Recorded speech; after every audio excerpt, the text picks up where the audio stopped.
Bax, çox adam deyir ki, mən böyüyəndə namaz qılaram, mən universiteti qurtarım namaz qılaram, mən iş tapım namaz qılaram, ondan sonra baxım ev alım, maşın alım, hər şey alım, ondan sonra artıq namazımı qılaram, evlərim namaz qılaram deyirlər. Və bu nəyə yola salır, nəyə gətirib çıxardır.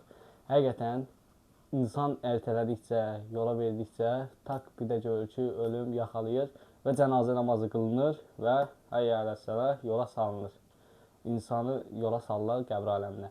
Deməli, dəyərli müsəlmanlar, dəyərli izləyicilər, bax, çalışaq tövbə eləyək, namazımızı qılaq, xeyir işlərlə məşğul olaq, keçmişdə etdiyimiz günahlarımıza tövbə edək, qüsurlanaq, Allah rızası üçün çalışaq namaz qılaq. Allahın əmridir namaz. Allahın sənə ehtiyacı yoxdur, sənin Allaha ehtiyacın var. Namazın sənə ehtiyacı yoxdur, sənin namaza ehtiyacın var. Ey müsəlman, Əssalamu aleykum və rəhmətullah və bərəkət. Kanala abunə olub, like atmayı unutmayın.